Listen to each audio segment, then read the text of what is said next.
स्वभाव विभाव हे पुस्तक सुप्रसिद्ध मनोविकास तज्ज्ञ डॉक्टर आनंद नाडकर्णी यांच्या लेखणीतून साकारले.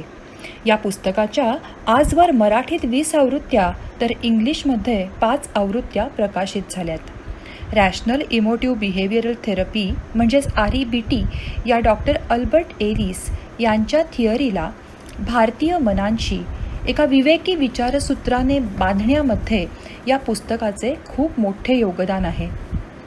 या पुस्तकातील प्रत्येक लेखांक हा जर आपण आपले आयुष्य जगण्याचा एक भाग केला तर कित्येक अविवेकी विचारांच्या काळ्या मेघांना आपण दूर करू शकू.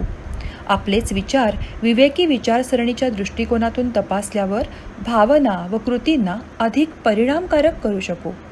समुपदेशन म्हणजेच काउन्सेलिंग करत असताना व्यक्तीच्या विचार, भावना व वर्तनातील एलिगंट बदल तर आम्ही सायकोलॉजिस्ट नेहमीच बघत असतो. येता जाता या पुस्तकातील विचार शिंपले अगदी सहज आपल्या कानांवर पडावेत, त्यावर विचार व्हावा व सकारात्मक बदल व्हावेत यासाठीच हा बुकचा प्रयत्न. आत्ताचा एक क्षण समाधानाचा. तुमचे कुटुंब, माझे कुटुंब आणि आपले अजून 2 मित्रमैत्रिणी असे मिळून आपण छान सहलीला गेलेलो आहोत. आपल्या वेळापत्रकामध्ये सनसेट पॉइंट नावाचा मुक्काम आहे. सूर्य चांगला हातभर आकाशात असतानाच आपण त्या रमणीय ठिकाणी पोहोचतो. आधीच्या मुक्कामावरून घाईघाईने निघून आपल्याला इथे आणणारा आपला ऑर्गनायझर मित्र आता क्षणभर कृतकृत्य असतो. सूर्य हातभर वर असताना आपण पोहोचल्यामुळे आता आपल्याला सनसेट चांगला दिसणार हे तो सर्वांना सारखे बजावत असतो. सनसेट पाहायची उत्तम जागा जी त्यालाच ठाऊक असते, आपल्यासाठी त्यानेच शोधल्यामुळे आपला इयत्ता 3री ब झालेला. जागेवर बसून आता सायंकाळचे रंग पाहण्यासाठी आपली नजर फिरू लागणार तेवढ्यात त्याने आत्तापर्यंतचे हिशोब मोठ्या मोठ्याने बोलून लिहायला सुरुवात केली असते. नेहमी तुम्ही आणि मी त्याच्या नियोजन कौशल्यावर खुश असतो, पण आता त्याचे वागणे खुपायला लागते. तरीही सभोवतालचा माहोल आपल्याला कवेत घ्यायला लागलेला असतो. म्हणून आपण त्याला मनोमन माफ करणार तेवढ्यात तो डुबला की लगेच उठा ट्रॅफिक जाम व्हायच्या आत गाडी काढू, हॉटेलवर वेळेवर पोचलो तर संध्याकाळचा कार्यक्रम वेळेवर सुरू करता येईल, उद्या 7ला तरी निघायला हवं. गेल्या वेळेला तुम्ही आणि मी एकमेकांकडे पाहतो. मग मावळत्या दिनकराकडे सूर्याचा गोळा अर्धवट पल्ल्याड गेला की याचा धावपट्टीवरच्या खेळाडूसारखा स्टार्ट सुरू होतो. On your marks, get set. सूर्यास्ताच्या त्या सुरेल क्षणाला कुणाला मारवा भेटावा, तर त्यानंतरच्या शांततेत कुणाला फकीराची साद ऐकू यावी, कुणाची आठवणींची वासरे घराकडे परतावीत, कुणी रंगांना आपले करावे तर कुणी गारव्याला चहू अंगांनी श्वासगात्रांनी त्या क्षणाचे व्हावे, की भविष्यातल्या तपशिलांनी भूतकाळातल्या सलत्या काट्यांनी त्या क्षणाला निस्तेज करत कचरापेटीत टाकून द्यावे. हा सारा अकाउंट समजण्या उमजण्याची क्षमता असूनही तुमच्या माझ्या या मित्राची डायरी नेहमी बंद का असते? तुम्हाला आठवत असेल त्या दिवशी तुम्ही, मी आणि तो एकत्र आईस्क्रीम खात होतो. तुम्ही म्हणालात मी आज आईस्क्रीम खाणार, मस्त एन्जॉय करणार, पण जपून आज जिलेबी गुलाबजाम नाही खाणार आणि जाताना घरी चालत जायचं. मी लगेच होकार दिला. त्याने आईस्क्रीम घेतलं. त्यासाठी त्याला करावा लागलेला जिलेबी गुलाबजामचा त्याग त्याने अर्धा तास चेहऱ्यावर वागवला. आईस्क्रीम खाताना आजकालच्या आईस्क्रीमचा ढासळता दर्जा या विषयावर तो बोलला. एका आईस्क्रीममधल्या कॅलरीज, साखर, कोलेस्टेरॉल आणि आईस्क्रीमचे नाते यावर निरूपण झाले. तुम्ही आणि मी खरे तर जबाबदारीने पण तरीही छानपैकी आस्वाद घेत खात होतो. आईस्क्रीम तुम्ही आणि मी गोडवा जपण्याचे व्रत घेतले होते म्हणून नाही, तर आला क्षण गेला क्षण. भविष्यातल्या नकारात्मक शक्यतांचा विचार करून त्यावर काही पावले उचलणे हेच शहाणपण. आठवतं आहे, तो एकदा ठासून म्हणाला होता, भविष्यातल्या शक्यतांचे ब्रह्मराक्षस उभे करून हातातल्या क्षणाला बेचव करणे हा शहाणपण नव्हे, तर नंतर आपण आपसात म्हणालो होतो. वर्तमानाला भविष्याचे आणि भूतकाळाचे संदर्भ अतूटपणे असणारच. त्याने मला एका पत्रात लिहिले होते, मी लिहिले होते, संदर्भ तर असणारच, पण त्यांना किती आणि कसे अधोरेखित करायचे हे तर आपणच ठरवतो ना. मी त्याला एका पत्रात एक गोष्ट लिहिली होती. 2 भिक्षू तीर्थयात्रेला निघतात. वाटेत नदी लागते. एक सुंदर तरुणी तिथे येते. तिलाही नदी पार जायचे असते. 2 भिक्षूंमधला एक असतो ज्येष्ठ, म्हणजे वयानेही, तर दुसरा कनिष्ठ. ती तरुणी विचारते कनिष्ठ भिक्षूला, बाबा, तुझ्या खांद्यावर बसवून मला नदी पार नेशील का? भिक्षू होकार देतो. सर्वजण नदी पार जातात. तरुणी तिच्या मार्गाला लागते, तर भिक्षू त्याच्या वाटेला. ज्येष्ठ भिक्षू अतिशय अस्वस्थ झालेला. तो विचार करत होता की अजूनही या तरुण कनिष्ठ भिक्षूच्या मनात मोह असणार. तिला खांद्यावर घेताना मला साधे विचारूही नाही आले. पाप करूनही चेहऱ्यावर पश्चात्तापाची रेषा नाही, ही तरुण मंडळी म्हणजे वगैरे वगैरे वगैरे. ज्येष्ठ भिक्षू या विचारांची जितकी हाताळणी करतो तितके ते गडद होतात. ध्यानाच्या वेळी, जपाच्या क्षणी तेच विचार खुपायला लागतात. असह्य क्षणी तो ज्येष्ठ भिक्षू तरुण भिक्षूला या तरुणी संदर्भात खडसावून जाब विचारतो. तरुण भिक्षू नम्रपणे म्हणतो, महोदय, नदीपारचा प्रवास झाल्यावर मी त्या तरुणीला खांद्यावरून उतरवले, पण तेव्हापासून ती तुमच्या खांद्यावरून आत्तापर्यंत प्रवास करत होती हे मला आत्ता कळले. मी त्याला लिहिले होते, भूतकाळातल्या संदर्भांचे ओझे वाहताना आपण त्यांची फेर तपासणी करतच नाही. वर्तमानाबरोबरची त्यांची अनुरूपता पडताळून पाहत नाही. अमुक व्यक्ती दिसली की त्याचा मूड अजूनही ऑफ होतो. त्याचा संदर्भ देऊन मी लिहिले होते, या अशा मनातल्या अढ्या आपणच वाढवतो. त्यात पावलाला आपणच सापडतो आणि वर्तमानालाही दुखरा भूतकाळच बनवतो. पण फार शिष्टपणे मी पत्र लिहितो असे तो नंतर तुम्हाला म्हणाला. मला वाटते तुमचे आणि माझे मात्र एका गोष्टीवर एकमत आहे. आत्ता या क्षणाला आपण जी कृती करत असू ती जास्तीत जास्त छान, मस्त, सुंदर, अर्थपूर्ण, धमाल, क्लासिक करण्याचा प्रयत्न करायचा. असा प्रयत्न आणि त्यातले समाधान मग वेगळे राहतच नाही.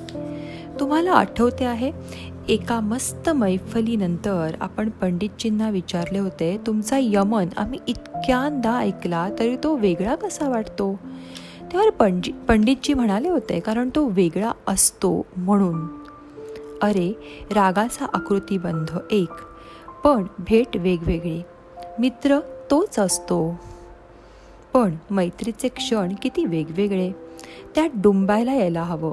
आपण पंडितजींच्या बोलण्याला दाद दिली. परत येताना तुम्ही म्हणालात, समरसता तर अगदी बावनकशी पंडितजींची, पण तरीही सूर, ताल, लय सारं कसं पक्क राहतं. समरसता आणि बेभानपणा यातला हाच फरक असला पाहिजे. मला अचानक आठवलं हे सारं. काल गाथा वाचत होतो तेव्हा.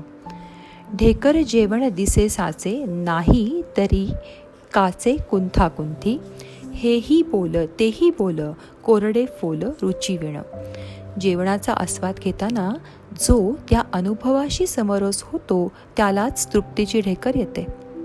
मुळीच न जेवता कुंथाकुंथीच्या ढेकरेने तृप्तीचा आव आणणारा माणूस कच्चाच राहतो.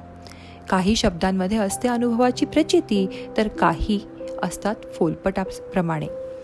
अनुभवाशी समरसता असेल तर येते ती उत्स्फूर्तता आणि मूलभूत प्रेरणांना सपशेल शरणागती देणारी असते ती चंचलता.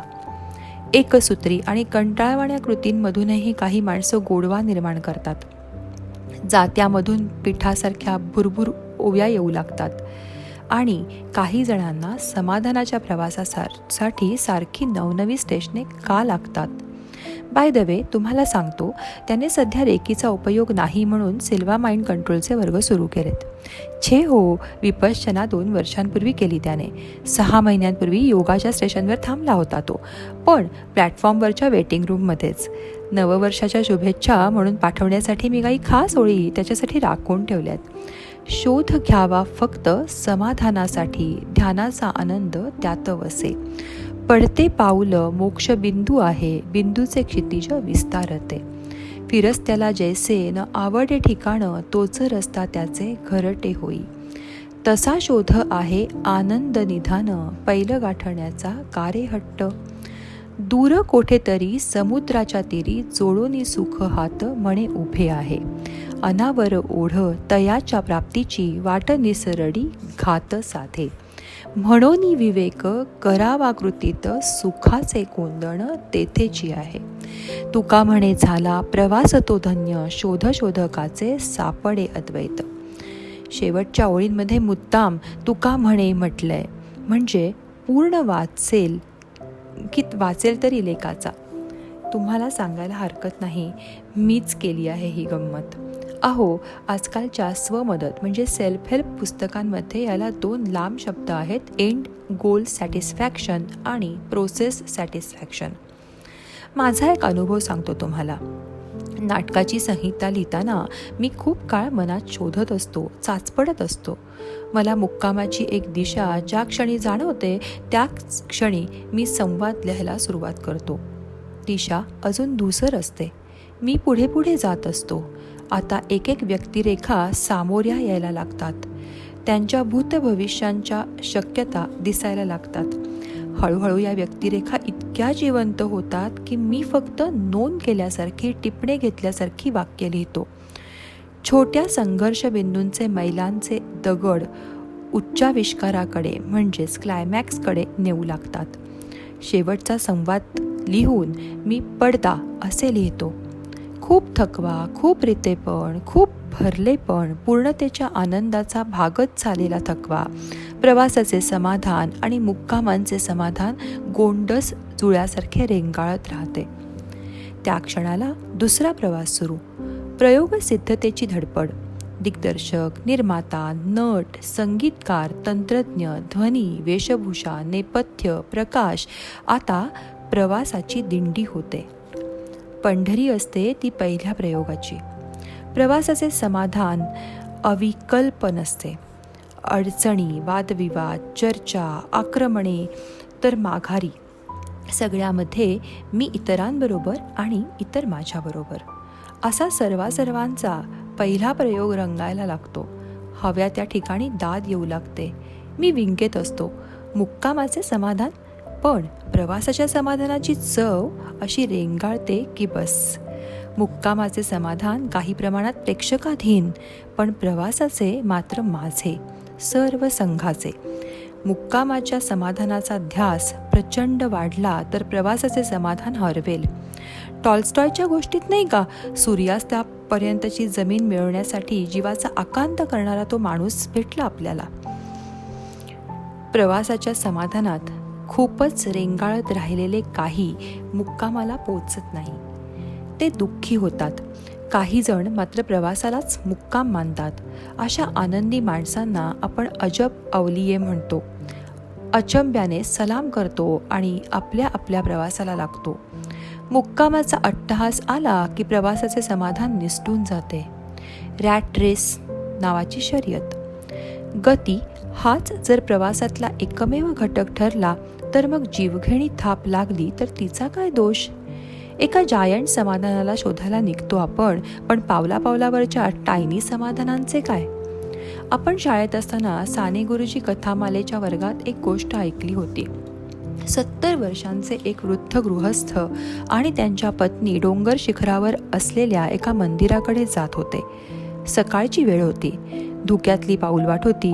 हळूहळू पावले टाकत त्यांचा प्रवास सुरू होता. त्याच ठिकाणी काही तरुण मंडळी सहलीला आली होती. पायथ्यापासून ते माथ्यापर्यंत सर्वात झरझर कोण जातो याची स्पर्धा घेण्याची टूम निघाली आणि सगळा डोंगरच गजबजला. डोंगराला उरबाडायला निघाल्यासारखा हल्ला केला त्यांनी डोंगरावर. आपले वृद्ध जोडपे या गदारोळात शांतपणे पुढे चालले होते. एका मध्यमवयीन सहप्रवाशाने आजोबांना विचारले, तुम्ही आज जर या मुलांच्या वयाचे असता तर किती पटकन त्या माथ्यावर गेला असतात ना? मंदपणे हसून आजोबा म्हणाले, मित्रा, शिखरावर पोचायचेच आहे. अशा अट्टहासाने जर मी निघालो तर त्या रस्त्याची ही नागमोडी वळणं, हे हिरवेगार गवत, त्यावरचे दवबिंदू, डोलणारी रानफुले, हे सगळं सृष्टीवैभव मी डोळे भरून कसं पाहणार? ते सारं हरवणारच की माझ्यासाठी. मी पोचणार आहे माथ्यावर, पण माझ्या गतीने. माझ्याच गतीचे दडपण माझ्यावर आणायचे नाही, एवढी एक गोष्ट कळली म्हणून आजही चालण्याचे बळ टिकू नये रे बाबा. आजोबा आजी एकमेकांकडे पाहून लुकलुकत्या डोळ्यांनी हसले आणि पुढे निघाले. जणू डोंगर माथा त्यांच्या पावलाखाली होता. मी माझ्या मुलांना नुकतीच ही गोष्ट सांगितली आणि मुख्य म्हणजे तिचे मोराल समजून सांगण्याच्या भानगडीत पडलोच नाही.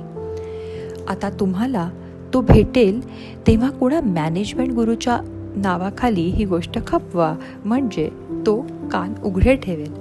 असो, एक आयडिया, तुम्ही त्याला नववर्षाच्या शुभेच्छांचे कार्ड का टाकत नाही? त्याच्यामध्ये बदल होईल. या मुक्कामाच्या समाधानाला आपण पोचणारही नाही कदाचित, पण आपल्याला कार्ड पाठवल्याचे समाधान. डॉक्टर व्हिक्टर फ्रँकेल हे नामवंत मानसशास्त्रज्ञ त्यांच्या विद्यार्थ्यांना सांगत तो उतारा तुम्ही कार्डावर लिहून पाठवा त्याला. I want you to listen to what your conscience commands you to do and go on to carry it out to the best of your knowledge. Then you will live to see that in the long run I say, success will follow you precisely because you were forgotten to think of it. गेल्या शतकातला हा संदेश नव्या शतकासाठी अगदी Y2K okay आहे म्हणावे त्याला. त्याचा पत्ता ना, अहो असे काय करता? आपल्या दोघांच्याही पत्त्यावरची पत्रे त्याला पोचतातच की नेमकी. असो.